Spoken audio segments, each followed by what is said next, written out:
कवि गुरु रविंद्रनाथ टैगोर की जयंती के अवसर पर आज आसनसोल के पुलिस लाइन इलाके में स्थित यूथ हॉस्टल में जिला तथ्य और संस्कृति विभाग की ओर से एक कार्यक्रम का आयोजन किया गया। आपको बता दें कि इस कार्यक्रम में पश्चिम बर्धमान जिले के जिला शासक एस पुन्नाबलम, आसनसोल नगर निगम के चेयरमैन अमरनाथ चटर्जी, रानीगंज के विधायक तापस बनर्जी, एसडीओ के अलावा जिले के तमाम प्रशासनिक अधिकारी उपस्थित रहे तथा इस मौके पर विभिन्न सांस्कृतिक कार्यक्रमों का भी आयोजन किया गया, जहां बच्चों ने रविंद्र संगीत पेश किया और रविंद्र नृत्य के कार्यक्रम भी हुए। इस दौरान सभी वक्ताओं ने कवि गुरु रविंद्रनाथ टैगोर के जीवन और उनके कार्यों पर प्रकाश डाला। साथ ही अमरनाथ चटर्जी, जिला शासक एस पुन्नाबलम ने भी अपने वक्तव्य रखे।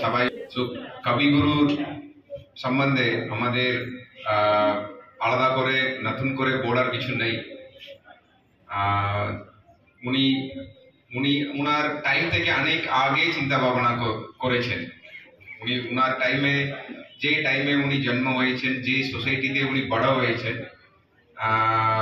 मतलब এখনো উনার যে চিন্তা ভাবনাগুলো, উনার লেখাগুলো, উনার যেটা উনার আর্টের মাধ্যমে যেগুলো আমাদেরকে সমাজকে যে মেসেজটা দিয়েছেন এখনো রেলেভেন্ট, এটা এখনো আমরা ফলো করি।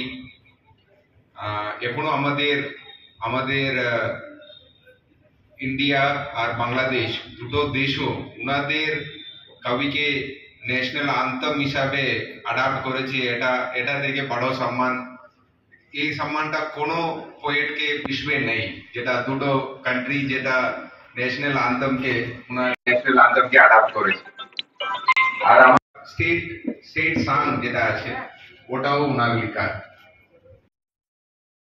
ভারতবর্ষকে নতুন ভাবে একটা আকৃতি রূপ দেওয়ার জন্যই হয়তো ভগবান রবি ঠাকুরকে পৃথিবীতে পাঠিয়েছিলেন। বঙ্গভঙ্গ হচ্ছে, সম্প্রীতির প্রয়োজন রয়েছে, বিভেদ তৈরি হয়ে যাচ্ছে, রাখি বন্ধন উৎসব করছেন। ছোট ছোট কবিতা, ছোট ছোট গল্প, মা মারা যাচ্ছে তার আগের দিন রাতের বেলায় বসে কবিতা লিখছেন। আজকে যে কবি প্রণাম আমাদের বিশ্বকবি রবীন্দ্রনাথ ঠাকুরের জন্ম।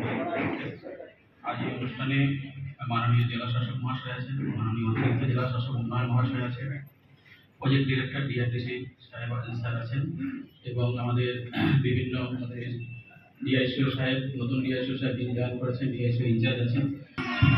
হ্যালো। आसनसोल से बिजू मंडल की रिपोर्ट, पीवीटीवी न्यूज।